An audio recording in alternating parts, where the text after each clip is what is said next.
This may not be the best way to photograph something, but this is a photograph of a Wurlitzer Model 500 that I had bought in about 1978. And it's a glass on the left-hand side. It's plexiglass, had a piece broken out of it. And I rebuilt the amplifier and everything in it as much as I could. There's another photograph of it here. And I no longer have that, of course. It played 78s, of course. And I believe it was a 1938 or 39 model is the year it was built. Well, if you guys, the old-timers would know what these are. These are insulated and non-insulated mounting plates for electrolytics, the TVL type electrolytics.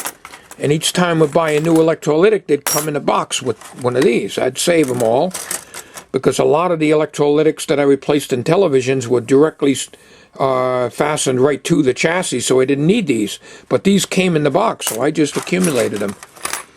You know, and there are times, sometimes these things get broken. When an electrolytic needed to be insulated from the chassis, you'd use these Bakelite insulators.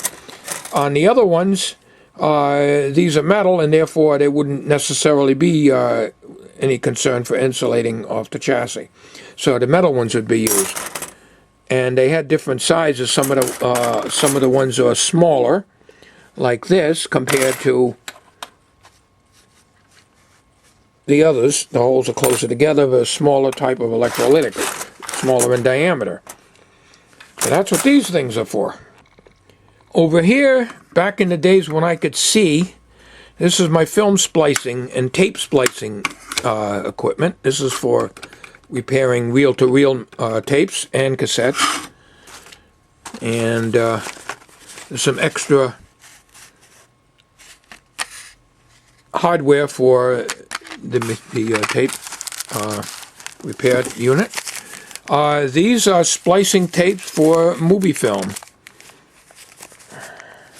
I used to do a lot of that, like I say, back in the days when I could see.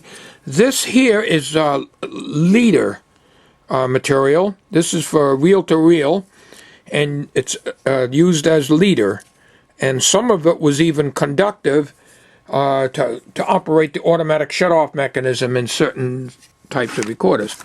Here's some more leader material, but I didn't use a lot of this. That's why there's a lot on there. Here is another splicer. These things would go down and they would hold the piece of tape, but the little rubber tip is missing off of this one. That you'd see on that one. And here's another one. This is for reel-to-reel. I can see my handwriting on there. Same thing, you cut it at a 45 with a razor blade. I'd have this down so I can almost do it blindfolded. I was pretty good at it back in the 60s and 70s because I had to do a lot of my splicing on films and stuff. Here is another splicer. This is a cassette one, I believe. And here is this is what I used to use. I used to use the Scotch leader tape a lot because I could mark on it the very beginning of, like, if it was reel number 1, reel number 2, or whatever it might be.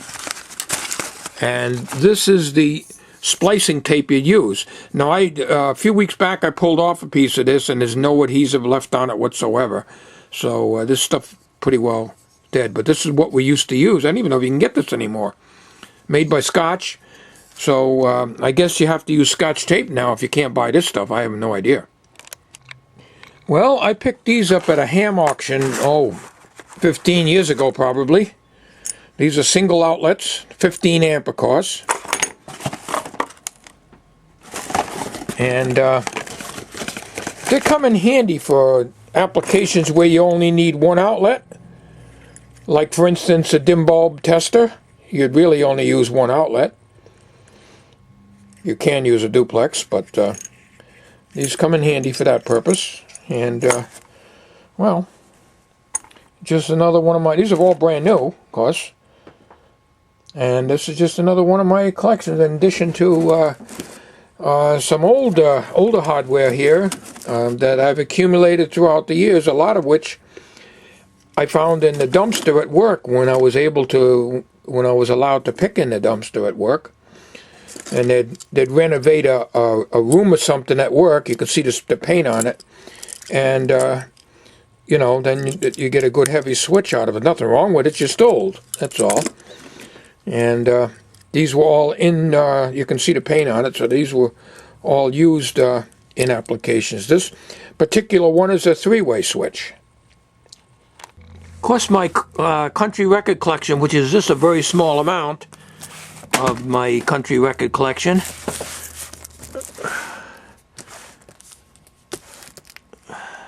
but the rest of them are all downstairs.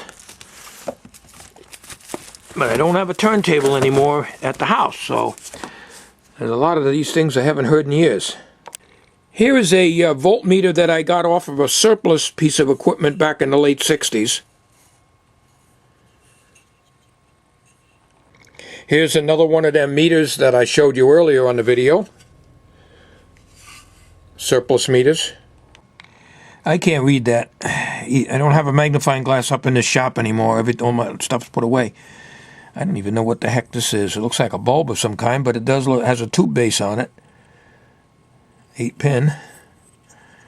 But there's numbers on that, but maybe the camera will pick it up and you'll be able to read it, or I can read it and put a footnote on it if it's worth putting a footnote on the video. Well, here's a whole bunch of tube sockets. This is my main drawer of tube sockets here. And my hardware drawer. There's all this stuff is still up in the shop up here, you know. This is why I say it's so heartbreaking, because I can't seem to get the stuff out of here because I don't have anybody to help me get it out of here. And short of throwing it out in the trash, I hate to do that. This is a bag of parts for my Sony Watchman, an old Sony Watchman. This worked. The only thing is the antenna rod was broken completely off, and I think something in the high voltage was not working. Here is a meter kit that I don't think it was ever put all together. There's the resistors.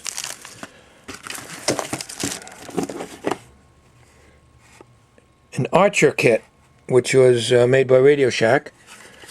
I don't know, I bought this at a ham auction or someplace. I don't even remember. I think I might even have got it at a yard sale. Been too many years. But that's what it is, and it's sold for, can't even read that. Maybe the camera will pick it up. Looks like 10 bucks. I only paid $1 or $2 for it. This here is a 15-inch speaker out of a electronic organ.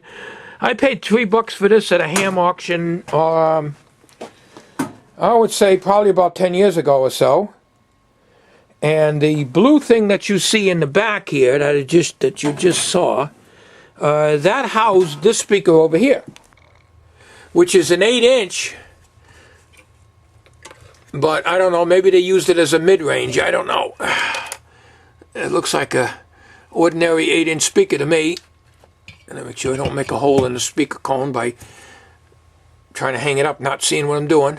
And these are just some odd speakers that I had throughout the years, of course, and accumulated. Hope you enjoyed the video, and don't do anything I wouldn't do. Thank you very much.